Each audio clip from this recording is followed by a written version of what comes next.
ناظرین، بخاری صاحب آج بڑی دھواں قسم کی سماعت تھی، لائیو تھی، سب دیکھ رہے تھے، ہم بھی جو سپریم کورٹ میں موجود نہیں تھے وہ بھی دیکھ رہے تھے. ہاؤ پازیٹیو آر یو مخصوص نشستوں کو لے کر؟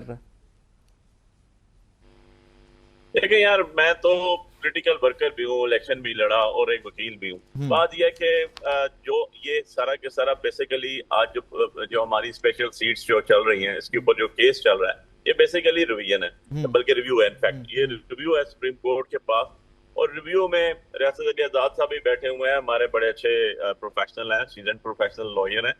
ریویو کے اوپر ہمیشہ دیکھا جاتا ہے کہ کون سے قانونی سکم ہے جو اس کے اندر باقی رہ گئے تھے یا قانونی سکم پورے نہیں کیے گئے تھے. یار یہ تو ایسے چل رہا ہے جیسے اپیل آرگومنٹس ہو رہے ہیں، یہ تو ایسے چل رہے تھے دنوں سے جس طرح آرگومنٹ ہو رہے ہیں. اور میں حیران ہوں، میں نے اتنی اس کی وہ پروسیڈنگ سنی کہ جس کے اندر یہ کہا گیا کہ پوچھا ہی نہیں گیا کہ یار ججمنٹ تو پڑھ دیں پہلے. ججمنٹ ایگزیکیوٹ ہی نہیں ہوئی جو پچھلے سال جولائی کی میں اناؤنس ہوئی تھی آج تک. تو یار مجھے تو خیر کوئی اچھی امید نہیں ہے اتنی. ویسے میں کہوں اسپیکنگ فار مائی سیلف کہ ابھی تو پینڈنگ چل رہی ہے، لیکن جو پروسیڈنگز ہو رہی ہیں وہ ہم نے ریویو پٹیشن میں اس سے پہلے کبھی نہیں دیکھی. اتنی لمبی پروسیڈنگ اور اتنا زیادہ چیز ہونے والے. اور بڑے حیرت زدہ بات ہے کہ اس میں دو ججز ایسے بیٹھے ہوئے ہیں جو کہ جب قاضی فائز عیسیٰ نے ہم سے بلے کا نشان لیا تھا، جہاں سے یہ ساری چیز اورینٹ ہوئی، یہ ساری چیز کی جو پیدائش ہوئی نا، یہ اس ایک ججمنٹ سے ہوئی جو آج پاکستان سارا خمیزہ بھگت رہا ہے اور لوگوں کے حقوق کو ڈاکہ مارا گیا. یہ قاضی فائز عیسیٰ کی ججمنٹ تھی، اس کے ساتھ دو ججز اس بینچ پہ موجود تھے جو اس کے اندر بھی موجود ہیں. اور جب وہ کوشچن کر رہے ہوتے ہیں تو میں اپنے آپ سے سوال پوچھ رہا ہوتا ہوں کہ یار یا تو ان کو پتہ نہیں ہے، یا یہ ہمیں کیا بتانا چاہتے ہیں، یا ایز اے عوام کو کیا بتانا چاہتے ہیں. جبکہ جب وہ اناؤنس ہوئی تھی اس کے جو بینچ میں لوگ موجود تھے انہوں نے ایک ایک چیز دیکھی تھی، ایک ایک چیز پڑھی تھی، ایک ایک چیز سنی تھی. اور وہ میں آج بھی وہ ڈھونڈ رہا ہوں، تو 10 لوگ ڈھونڈ رہا ہوں، وہ نورین اور پتہ نہیں کون کون تھے جن کے کہنے پہ ہمارا نشان بلہ چھین لیا گیا تھا، جن میں سے ایک نے بھی الیکشن نہیں لڑا. وہ تو نورین تو روتی رہی تھی نا، وہ تو کہاں پر یعنی کون ہیں وہ لوگ جن کی بیسس پہ ایک فیصلہ آیا تھا. تو اس آئی تھنک ٹیکنیکل گلیچ آ گیا کیونکہ از ٹریولنگ. ریاست علی آزاد صاحب آج آپ سپریم کورٹ میں تھے، سپریم کورٹ دونوں کیسز کی سماعت دیکھی آپ نے؟ میں نے ایک کی وہ جو ججز کا جو ڈوگر والا ٹرانسفر والا کیس ہے وہ بھی بہت انٹرسٹنگ ہے، رولز اینڈ ایوری تھنگ جس طرح وہ بنائے گئے ہیں. اس میں رائے صاحب بہت کلیئر ہے. دیکھیں جو انڈیا کا لا ہے، ان کا جو 222 ہے کانسٹیٹیوشن کا آرٹیکل، اس میں انہوں نے ایک یونیفائیڈ پالیسی دے دی ہے کہ جو ججز ہیں ان کی سینئرٹی ایک پورے ملک کے اندر وہ کنسنٹ والا نہیں، وہ جس کو چاہیں وہ ٹرانسفر کر دیں، وہ کیری کرتا ہے اپنی وہاں پہ. اور اس کا کمپیریزن یہاں کے آرٹیکل 200 سے اگر آپ کریں تو وہ ہو ہی نہیں سکتا. یہ ہے عارضی ٹرانسفر کو ڈیل کرتا ہے. پھر یہاں پہ جو 194 ہے آئین کا، اس کے اندر بتایا گیا کہ جب آپ کسی نئے آفس میں انٹر ہوں گے تو آپ کو اوتھ لینا ہے. یہ کنٹروورسی ہے اور یہ کسی جگہ پہ کوئی ایسا پریسیڈنٹ نہیں ہے.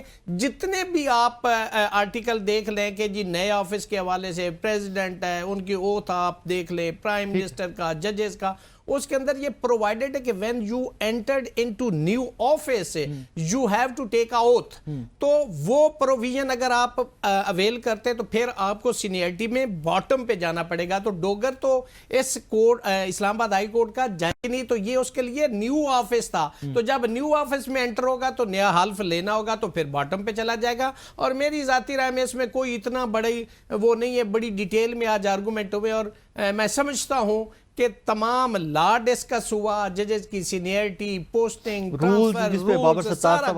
وہ خط اس میں جو انہوں نے ریپرزنٹیشن دی تھی اور وہ چیف جسٹس نے اس کو ریجیکٹ کیا تھا، وہ بھی پڑھا گیا، وہ بھی ڈسکس ہوا.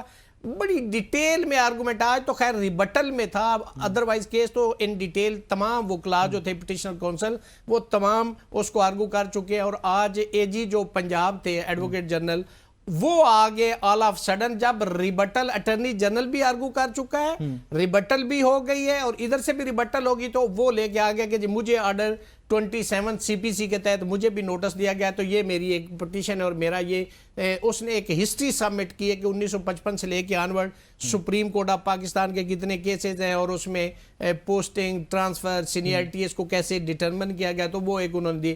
کل ممکن ہے کہ ان کو بھی 10-15 منٹ کے لیے سن لیں، ادروائز کل یہ کیس وائنڈ اپ ہو جائے گا اور شارٹ آرڈر کل بھی آ سکتا ہے یا پرسوں آ جائے گا. اور کیا پاسبلٹیز ابھی تک؟ اور میں بینگ اسٹوڈنٹ آف لا، یہ میری ذاتی رائے ہے، میں اس کیس کو پریجوڈس نہیں کر رہا یا میری کوئی، میں اس پہ کوئی اپنا وہ فائنل ورڈکٹ نہیں دے رہا، لیکن میں سمجھتا ہوں کہ سینئرٹی کے حد تک تو یہ بالکل کلیئرٹی کے ساتھ مجھے لگتا ہے کہ یہ ڈوگر صاحب کے خلاف آ جائے گا. یہاں پہ رک جائیں، ڈوگر صاحب کے خلاف آ جائے گا. ایک ہائپوتھیسس ہے ان کیس، تو جو ابھی تک اقدامات ڈوگر صاحب نے کیے ہیں اسلام آباد ہائی کورٹ میں، اگر خلاف آ جاتا ہے تو ان اقدامات کا کیا بنے گا؟ نہیں، ان کو تو پروٹیکشن حاصل ہوگی، اس میں تو کوئی وہ نہیں ہوگا.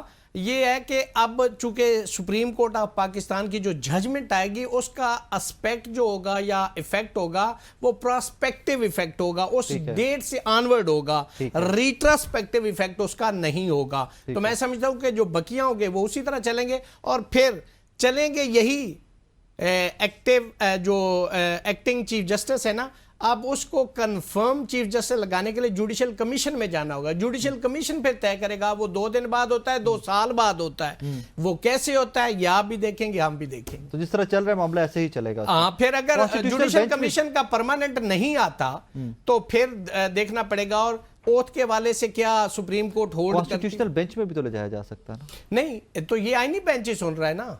فردر پرماننٹ جو ٹرانسفر جہاں پہ بہت کنٹروورسی ہے، اسلام آباد ہائی کورٹ کے آئینی بینچ میں بھی تو لے جائے جا سکتے ہیں نا لوگ. اسلام آباد میں تو ابھی بنا ہی نہیں ہے. جب بنے گا تو وہ پھر اس پہ بھی بات کریں گے. وی آل نو دیٹ کہ جب کانسٹیٹیوشنل بینچ بن جائے گا ہائی کورٹس کے تو سارے مین کیسز تو وہاں شفٹ ہو جانے ہیں. آف کورس وہاں پہ تو پھر سارے چلیں گے، باقی تو ادھر یہ بھینس چوری، گائے چوری اور یہ کیسز رہ جائیں گے. یا کسی کا لین اورنگزیب صاحب بھی اگر واپس آ کے سنتے رہیں تو ممکن ہے یہ بھی ہو سکتا ہے کہ اگر یہ ایسا ہو جاتا ہے تو میاں صاحب کو بھی واپس لا کے، تو چونکہ اب جو 26ویں ترمیم آئی اس کے اندر جو آرٹیکل 175A کے اندر اس میں لکھا ہوا ہے کہ موسٹ 3% جو سینئر ہیں ججز ان میں سے چیف جسٹس لگانا ہے. تو میاں صاحب تو وہاں پہ ٹیمپریری جج ہیں، وہ واپس آ سکتے، ان کو بھی اس میں کنسیڈر کیا جائے گا. پھر جوڈیشل کمیشن ڈیسائیڈ کرے گا کہ ان تینوں میں سے کس کو چیف جسٹس لگانا ہے. Very interesting. ناظرین، ہوپ اینڈ پرے کہ ان ڈیز ٹو کم ہمارے جو انٹرنل ایشوز ہیں، جہاں پر ایکسٹرنلی بہت سارے خطرات لاحق ہیں، وہیں پر جو ہمارے انٹرنل ایشوز ہیں وہ بھی بہت جلدی سورٹ آؤٹ ہو جائے. ریزن کہ ہم انٹرنلی اسٹرانگ ہوئیں گے تو باہر کے تھریٹس کو ہم بہتر کاؤنٹر کرنے کے قابل ہوں گے. اپنا بہت سارا خیال رکھیے گا، دعا میں یاد رکھیے گا. اللہ حافظ.